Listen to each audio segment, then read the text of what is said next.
The 4th of July is filled with fun and excitement and fireworks and barbecues and family and friends and fear. So much fear.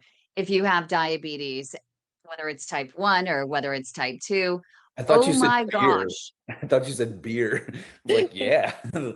Sorry. Of course. And beer, lots of beer.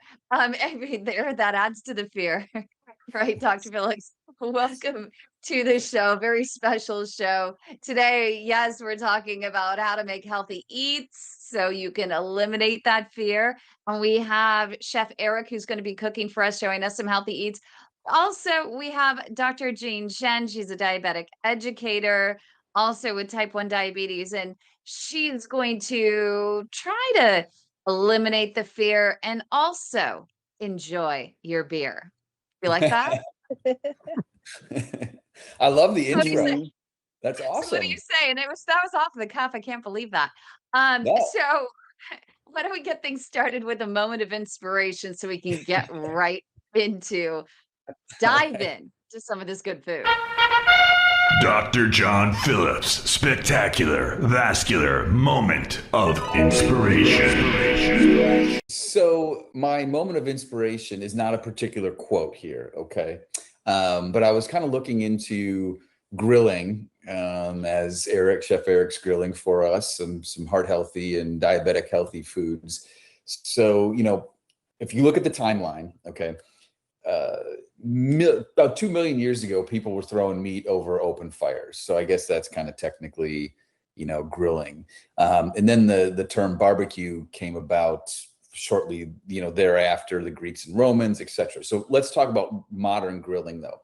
So did you know that George Stephen, in like post World War II, invented what we now know as the Weber kettle grill? Okay, so he cut in half a buoy, added vents, and that basically revolutionized backyard grilling. So he worked for what was called Weber Brothers Metal Works in the 1950s. And he said, according to the legend, he was frustrated with flat open grills. So he cut a metal buoy in half, put grates and vents, and he created the Weber grill. I think, according to legend, he initially called it George's Barbecue Kettle.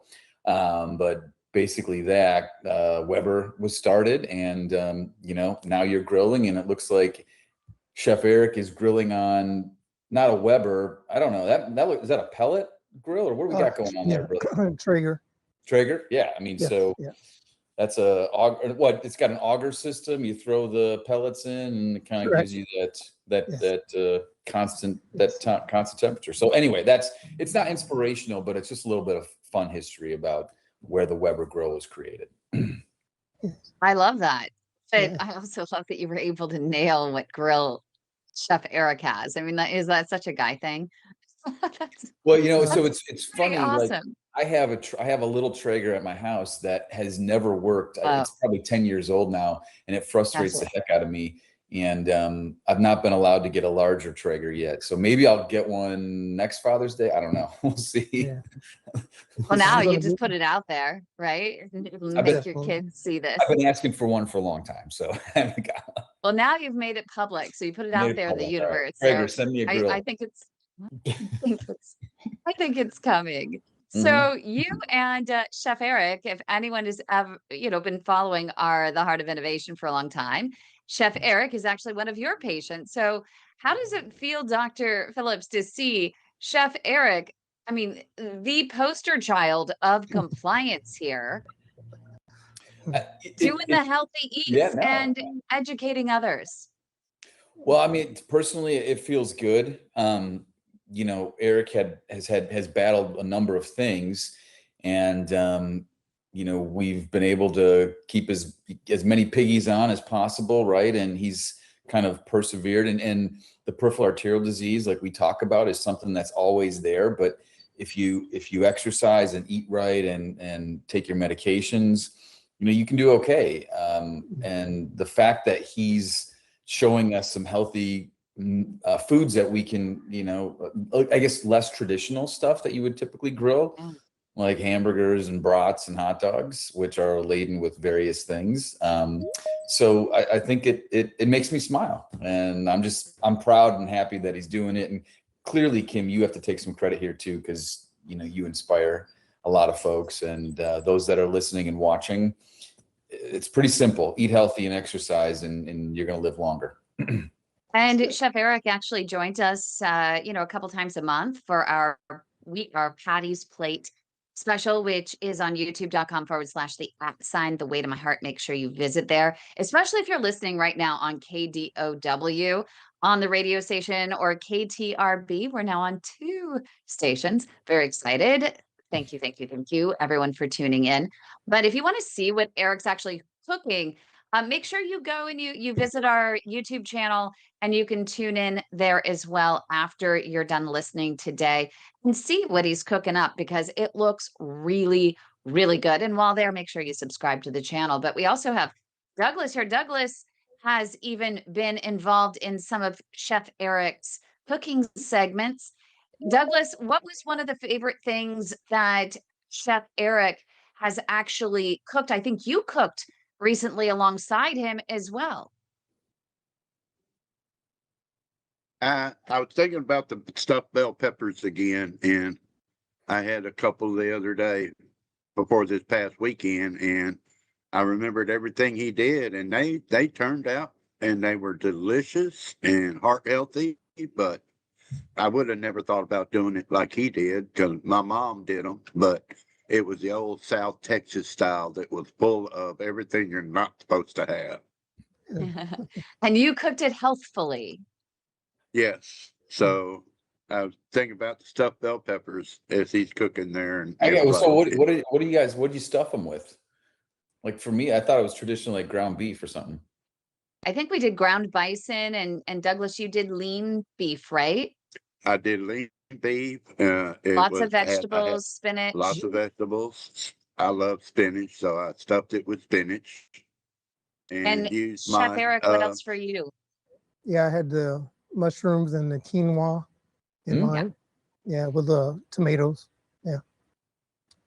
Good stuff. And the really cool thing about that was, I argue about the price and all of this all the time, but it was so easy to do. And I put it in my, I have a new fryer. I stuffed it in there. I just stood there for 10 minutes, twiddling my thumbs, and dinner was ready. A heart-healthy dinner was ready in less than 10 minutes. All right. That's amazing. And coming up next, right here on the Heart of Innovation, get ready. We're firing up the grill, and I know Chef Eric is ready to get started, show us what he's cooking up for the 4th of July, but also fired up and ready to educate you on some great 4th of July alternatives. Her favorites, Dr. Jean Chen, to stay with us right here on KDOW. Don't. On a special 4th of July show, we are cooking some grilling some heart healthy fare. And Dr. Jean, let's talk about something. So what would you be doing right now if you were manning a grill? What would you throw on that grill that's heart healthy and for your diabetes as well? Well, I think I would be sharing with you guys one of the recipes my best friend shared with me many, many years ago, getting ready for a barbecue. That's she had me grilled some sliced eggplant, Yum. zucchini, pepper, some corn, asparagus, and after you get the grill marks on there, she had me bring it back into the kitchen and slice that all up, chop it up, put it into a bowl, mix it all up, salt, pepper, vinegar, and basically kind of like making a vinaigrette like a dressing, and toss it. And I brought it to the barbecue, and people were going crazy over it. And I think that's a very high fiber, lots of antioxidants, and it's going to be good for your heart, good for your body, and kind of like beat out the potato salad. Good for you. Fist bump on that one. Sweet. That is also really good. And I hear that Chef Eric, you also have a great side dish over there. Instead of a normal coleslaw, you've made a broccoli slaw. Yeah, I use a broccoli slaw with the simple vinaigrette that just contains apple cider vinegar, teaspoon of honey, your seasoning, salt, pepper, and avocado oil. Yeah, just toss it in there and let it wilt down, and got a nice sauce on there. Oh, I love that. That sounds really good. Would you give that a grade, an A grade, Dr. Chen? Oh my gosh, I'm ready to like go over there and have that. I know, me too. You're welcome. Because I'm used to a regular coleslaw having so much mayonnaise in it. Yeah. And that actually seems like a really good alternative. I think I would even do that with my cabbage. I think I would even put something like that as the dressing on my regular coleslaw. That sounds really good. And even if you don't, if you want to put it on top of your sandwich, you could do, or just eat it as a side. You know. Yeah. So let's get to that sandwich. I want to see what you got going on over there. Can you on the zoom grill. in? Can we see that slaw? Can you show us that Sure. slaw, my friend? Sure. Oh yeah, that's probably a good idea. Oh Can you see wow. it right there? Oh, that looks really good. Oh, there is some cabbage in there. Yeah. Carrots. And how did you cut that up? So for those of you who are listening on the radio, I'm so sorry. But he has thicker cut, carrots and what else? Broccoli that's in there. Did you hand do the broccoli, or did you buy a bag of the broccoli slaw? I have a peeler that does it like that. Kind of takes it into julienne. Or you can use a mandolin if you buy the fresh with the large stalks on it. Yeah. Gotcha. I put mine in the Cuisinart, and the Cuisinart just did it way too small. Yeah. Yeah, I just did this enough because I know they won't eat it. My wife will eat it, but my son won't eat it. So, yeah. Your son won't eat the broccoli slaw. Oh no. How do you get the kids to eat that stuff? Well, he likes broccoli sometimes, but most of the time, starch and protein. I'm trying to get him away from that. But That's right. He's a growing boy, though. That's right. Yeah, that's what I say. Yeah, definitely. So show us the grill. Show us the let's grill. see the grill.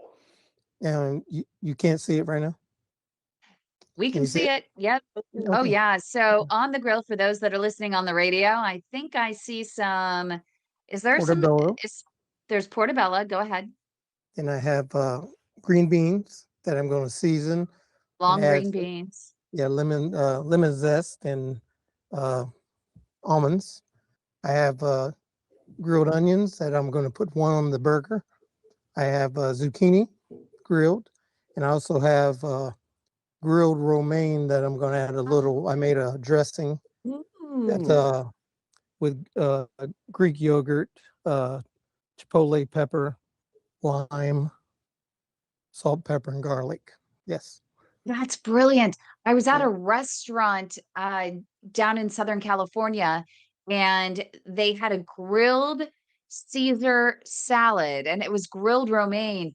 You just add that char, added just a little extra something that you didn't need, all of the dressing on it. We just needed a little tiny bit because there was so much flavor.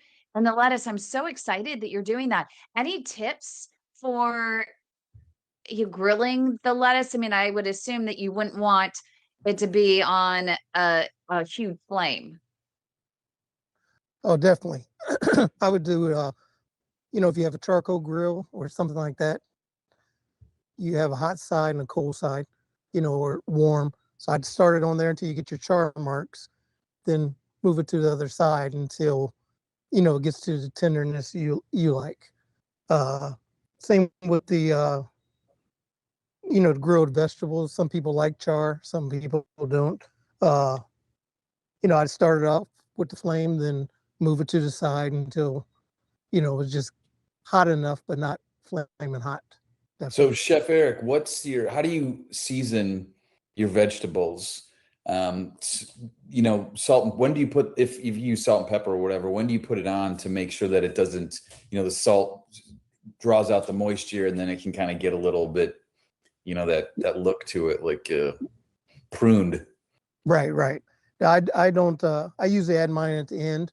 Okay. I start off with a little avocado oil or spray just to get it going, then season it at the end. You know, Nice. Looks yeah, looks good, man. yeah. Ah, I'll show you. I'll plate it up, and first I was going to show you how to clean I clean my portobello. yeah, and I think we Yeah. should get on that next, right here on the Heart of Innovation on KDOW. You don't want to miss how to clean How to clean portobello a mushroom and how to mushroom. put together the ultimate vegan burger. So stay with us right here on the Heart of Innovation. Don't go away. When your sugar runs high, it's more than a sign. Diabetes creeping in, it's a dangerous line. Pre-diabetes too, don't think it's too light. It can lead to PADdy, so start the fight. Sugar's sweet, but the cost is real. High blood sugar makes your arteries feel clogged. Slow flow, it's a ticking time bomb. Catch it early, stay strong, and keep your legs on. Sugar's not so sweet when your leg is in pain. Not controlling sugar is where peripheral artery disease sets in. Got sugar? Get checked. Don't wait too late. Save your legs, save your life, take control of your fate. Leg pain, cold feet, neuropathy too. These are signs diabetes caught you. High sugar's the link where circulation and pain left untreated. Your leg might end inflamed. Welcome back, everybody. Thank you for joining us. Happy 250th birthday to America. It's the 4th of July here on the Heart of Innovation. Chef Eric is grilling, and we had a wonderful tease there, how to clean a portobello mushroom. So Eric, take it away. Show us how to clean a portobello mushroom for a mushroom burger. Alrighty. Well, you know the dark gills inside, you take those out because they tend to bleed on your food. So if you don't want a burger, really wouldn't matter.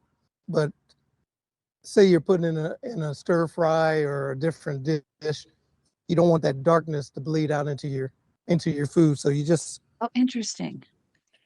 Which the Just take out the opposite of skin. what I love is bleeding, right? We love when the piggies bleed because that means there's good blood flow. And Dr. Chen is a I'll take that. podiatrist too, and she appreciated She that loves one. it too. Yeah, she loves it. Yes, we like bleeding. We like that when we see that in surgery to go, oh, good, there's bleeding. We Yes. can still save this. Yes. That's like I just I did think it. you- Dynamite. Yes. You'll leave some in there, but I try to get the main thing out. But it's What are you using just a spoon or something or? exactly just a Yeah. spoon. So you're just And I trying to get- get the gills out of you're not trying to, just be careful, for those listening, you don't want to dig all the way in there. It's just a little bit of a scrape just to get Yeah. some of the gills out of the inside of the portobello mushroom. I always leave them in. I guess the color doesn't bother me. Yeah, I leave them in too. Like Eric, when Never you heard of that. slice it, should you be getting the gills out too, or Yeah, sometimes. I mean, it's a preference. yeah? Like I left them in for the burger because it's going to cook down, but it's just a Does it preference. have any flavor to it? Do you know it doesn't really add much flavor at all as far as I you don't know? think it does, Okay. honestly. But I started doing it when I was stuffing mushrooms catering and just kept doing it. So, Yeah, I hear you. you know. What's But the you proper know, way? Chef Eric, what's the proper way to clean the mushroom? Do we rinse it underwater or do we take paper towel and dry it? Or what do we do? Ooh, that's a good question. you mean the outside or inside? The outside to make sure there's no dirt?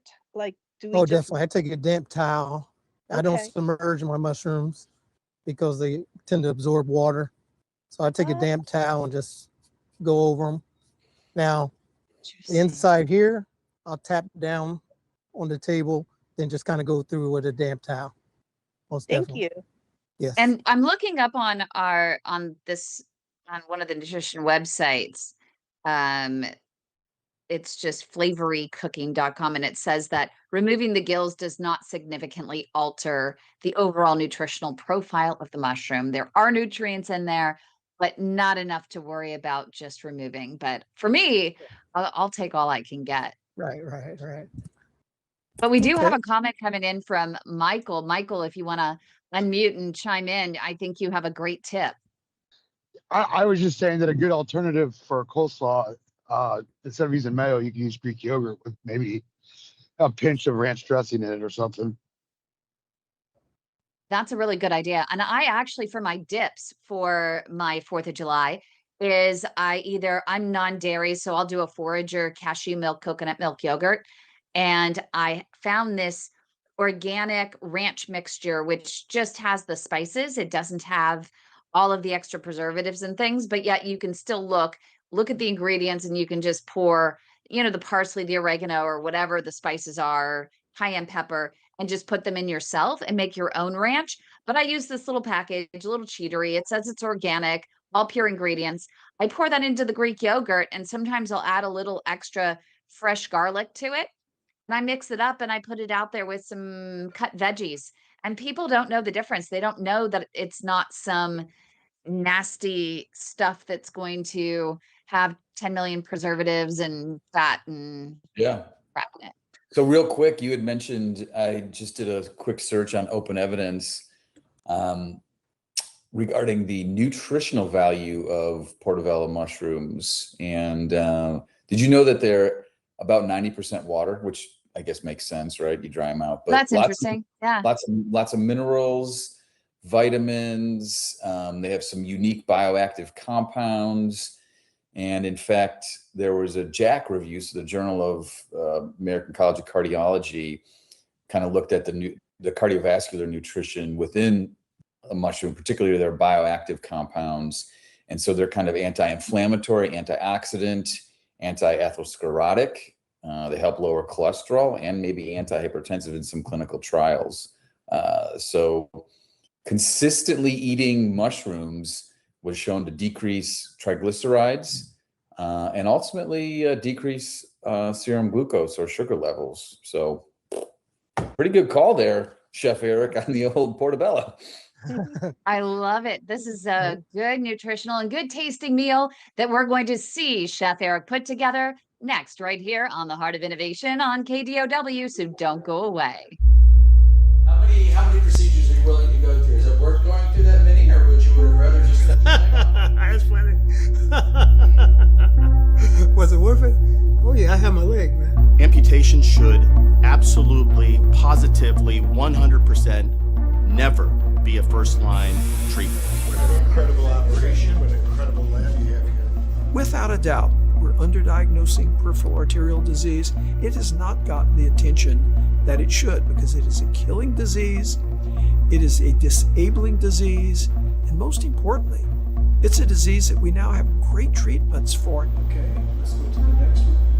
They were going to amputate it, and I needed to consult with my family. Did I want it off here or here? You're just shocked. It's scary. I don't even know how to explain it. You're 42 years old. We're waiting till people are at the end of the spectrum and almost beyond hope. There is good care available here. Closed minds are what we have to get rid of. Welcome back, everybody. Again, happy 4th of July. We're doing a special show here, grilling some heart-healthy mushrooms, portobello mushrooms. Chef Eric, let's put this bad boy together and see what this burger looks like. All righty. Well, we're going to serve our portobello mushroom on iceberg lettuce today with the side of the coleslaw. So I'll put this together. I did make a dressing for the romaine. So you can also add that on your portobello burger if you like. And that is with the Greek yogurt, right? Correct. Like what Michael had suggested. Yeah. Yeah, just plain Greek yogurt. Yes. Now, Jean, what if I wanted a bun? Could I have a bun here, or do I have to do lettuce? No, you can do whatever. I was just trying to keep it, nobody wants a lettuce burger. Some people do, right? Yeah, I love the lettuce burger. It's great texture, but right. What's a good bun? What's a good bun to like a whole wheat bun? What should we recommend? Yeah, I would personally I would do donut. One of these simple recipes and make your own.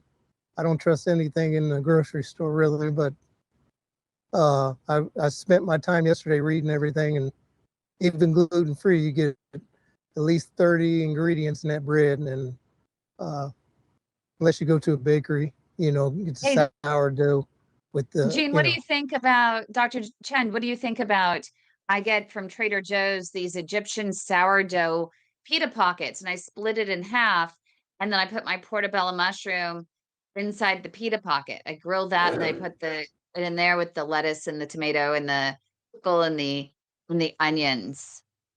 Well, I have to look at the ingredients, but I can tell you from just experience, I have never used Trader Joe's pita pocket, but I can tell you when I look at other pitas, I find I'm more satisfied if I make my own pita.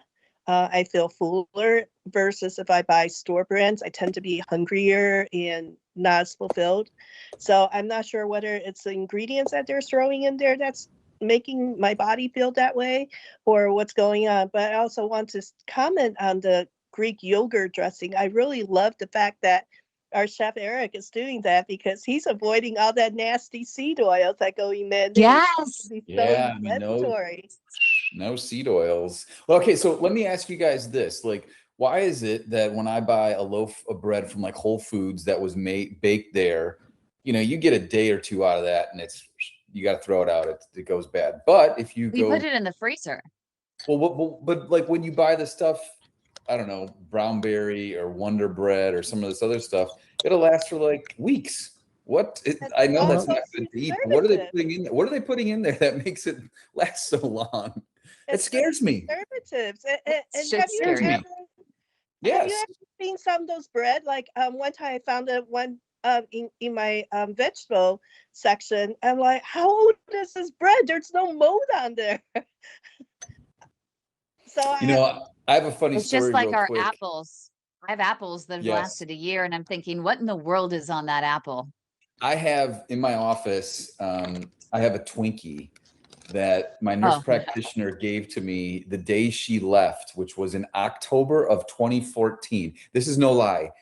It is petrified, but it looks like a Twinkie. There's no mold on it. It is hard as a rock, but it is yellow. And like I've never had a Twinkie since, probably in like 35 years or longer than that, I guess. But that really scares me. And I'll show a picture of it someday, but it sounds like there's a lot of preservatives in that bread that we buy over the counter, huh?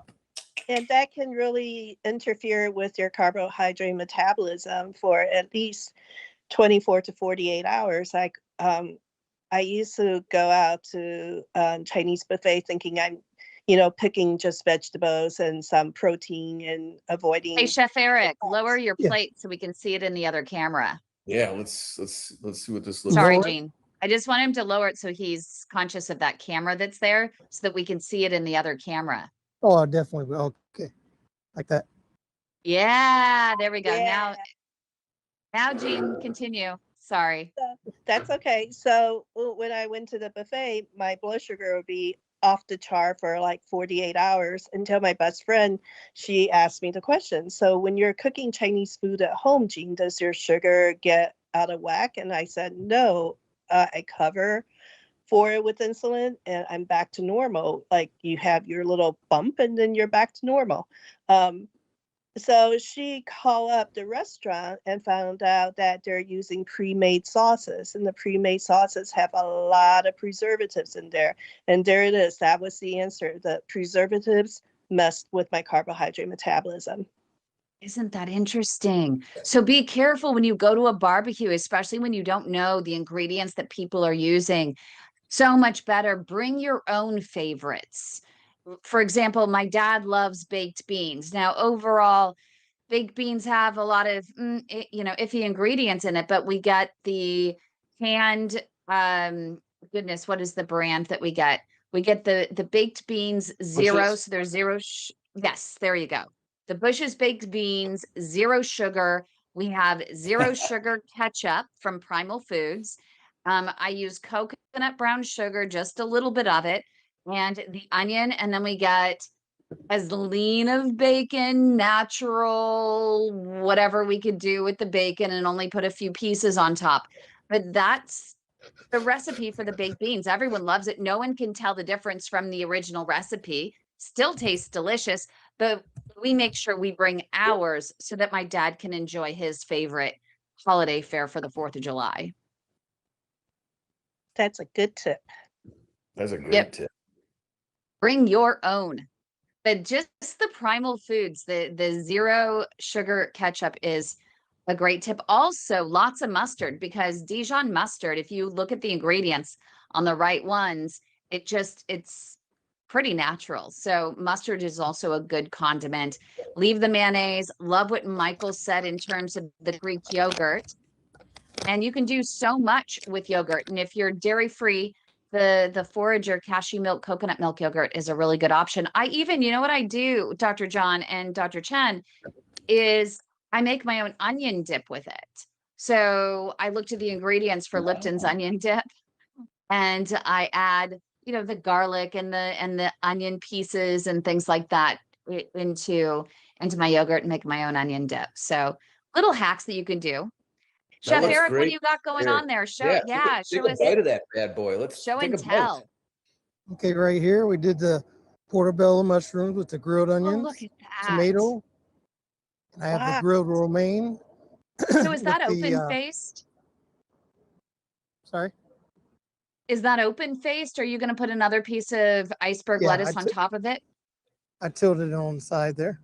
Oh, there it is. Okay. So you can just, Take a bite. Okay. Let's take a bite of that bad boy. Let's see what you think. okay, I will. Uh, Doctor's orders. I Doctor's give, orders. I love it. I promise I will. We right. have the romaine lettuce here with the chipotle yogurt sauce, and I Oh, tilt topped that down a with little bit. the I topped that with the hemp seeds for a little more protein there. Mm. and Oh, little that's a good crunch. idea. And then I have the green beans with the almonds and lemon zest, and my grilled vegetables. I think that's a nice healthy meal. That's a great looking And meal, man. I want to That's tell you a great. secret that I learned. We Maybe it's like not a secret to you guys, but if you take your lemon, because I use lemon every day in my drinks, if you freeze your lemon and shave them frozen, you get all the And we'll nutrients. find out what happens next right here on the Heart of Innovation on KDOW. Cliffhanger. Don't go away. Your type of condition is called critical limb ischemia. It's the most advanced form of PAD, or peripheral arterial disease. Every 4 minutes, there is an amputation in this country due to PAD and diabetes. We also know that 85% of these amputations are preventable with early intervention. It's a flip of the coin. Patient prognosis is tied to whether or not they are referred to a true expert in the management of peripheral arterial disease. Do you know if your physician is an experienced CLI operator? When you're in the hospital dealing with doctors and stuff, you figure they know what they're talking about. The skill level varies doctor from doctor and hospital to hospital. Patients with limb threat are in constant fear. The depression that someone experiences after they lose a limb is equivalent to those of losing their spouse of 40 years. I was stuck in a wheelchair close to 2 years and my husband had to quit work. I didn't know what to do at this point because we had had nothing but infections and hospital stays and infections and hospital stays. And they took one toe, another toe, and then it was another toe, and then half his foot before he was even diagnosed with PAD. And all I heard was, "What are we doing here? Just cut it off." And I pulled the curtain back like, "Are you kidding me?" Do you really want to go through all that? That's crazy. That's insane. The protocol is to send them to amputation. Always, always, always get multiple opinions. We do have options. We need to listen more to our patients. If you're going to chop off their leg anyway, why not just let someone else try? This is the progression. First comes the wounds, and then comes an amputation. And I wasn't going to accept that. So that's what it's like to try to save a leg.